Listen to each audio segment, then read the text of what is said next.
مرد کے لیے جائز نہیں کہ وہ عورت کی زبان سے میلاد بھی سنے، نعت بھی سنے. مرد کے لیے جائز نہیں. مرد کو مرد سکھائے گا، عورت سکھائے گی تو عورتوں کو سکھائے گی. بے شک آپ سویرے فتوا دیجئے کہ چھوٹی سی مسجد میں بیٹھ کے، چھوٹے سے کونے میں بیٹھ کے چھوٹا سا مولوی، اور وہاں تو اتنے بڑے مفتی ٹی وی پہ بیٹھے ہوئے، وہ غلط ہے تو صحیح ہے کیسے ہو گئے؟ سنو، میرے نبی پاک علیہ الصلوۃ والسلام کے مذہب کا حسن یہ ہے کہ اسلام کہتا ہے ایک نظر بی بی کو دیکھا کسی نے غلطی سے تو معافی ہو جائے گی، دوسری نظر شہوت سے دیکھا تو حرام ہے اس کے لیے. وہ پاکستان کا مولوی ہو یا سعودی عرب کا شاہ ہو، کسی کے لیے عورتوں کے بیچ پھرنا اٹھنا بیٹھنا جائز ہے؟ میرے نبی پاک صلی اللہ تعالی علیہ وسلم نے فرمایا ہے میں عورتوں سے مصافحہ کرنے نہیں آیا. اور میرے نبی پاک صلی اللہ علیہ وسلم نے فرمایا ہے، حضور فرماتے ہیں لیکن نا کتا بالکل ناپاک نہیں ہوتا، کتے کا تھوک ناپاک ہوتا ہے، یا کتا گیلا ہو جائے تو ناپاک ہوتا ہے، لیکن خنزیر سارا ناپاک ہوتا ہے، کل ناپاک ہے خنزیر. نبی پاک نے فرمایا خنزیر بھی ہو اور گند میں لتھڑا ہوا بھی ہو، پیشاب میں لتھڑا ہوا ہو، گوبر میں لتھڑا ہوا ہو، پخانے اور فضلے میں لتھڑا ہوا خنزیر ہو، اس کا جسم تیرے ساتھ ٹکرا جائے تو اتنا برا نہیں جتنا غیر محرم عورت کا وجود تیرے ساتھ ٹکرا جائے تو برا ہے.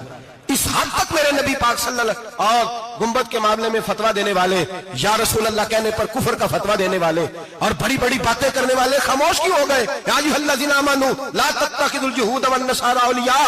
رب فرماتا ہے یہودیوں اور عیسائیوں کو دوست نہ بناؤ، یہ تمہارے دوست ہو سکتے، یہ تمہارے سجن ہو سکتے. جب عرش کا مالک کہہ رہا ہے سجن نہیں ہو سکتے تو دوستی کی بات کیسے بڑھا رہا ہے؟ یا رسول اللہ ہمارے سجن کون ہو سکتے ہیں؟ فرمایا تمہارا دوست وہ ہو سکتا ہے جو محمد عربی کا غلامی کرنے والا ہو، جو رسول اللہ کی نوکری کرنا ہو دوست ہوگا. دوسرا دوست ہو سکتا؟ کوئی ایکٹر مذہب نہیں سکھائے گا، کوئی گویہ مذہب نہیں سکھائے گا. حضرت جناب سیدنا جنید بغدادی، بغداد کے پیر سے کسی نے پوچھا تھا آج سے 1100-1200 سال پہلے، وہ تو زمانہ ویسے نیکی اور پرہیزگاری کا تھا، کہ بابا جی مرد اور عورت نیک ہو، بغیر پردے کے، بغیر حجاب کے، بغیر دیوار کے بیٹھ کر ایک دوسرے کو دین سکھا سکتے ہیں؟ حضرت صاحب بتائیے، مرد اور عورت نیک ہو تو بغیر پردے اور حجاب کے ایک دوسرے کو دین سکھا سکتے ہیں؟ تو حضرت جنید بغدادی فرمانے لگے سکھانے والا حسن بصری ہو اور سیکھنے والی رابعہ بصری ہو تو پھر بھی بغیر پردے کے بیٹھنے کی اجازت نہیں. تو مفتی صاحب کو اجازت کس نے دی؟ مولانا صاحب کو اجازت کس نے دی؟ بڑا وہ نہیں ہوتا جو ٹی وی پہ زیادہ آتا ہے، بڑا وہ ہوتا ہے جو رسول اللہ کے دین پہ عمل زیادہ کرتا ہے.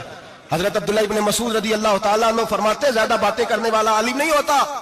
حضور پھر عالم کون ہوتا ہے؟ فرمایا پڑھو قرآن، انما یخشی اللہ من عبادہ العلماء. فرمایا بڑا عالم وہ ہوتا ہے جو اللہ سے زیادہ ڈرتا ہے.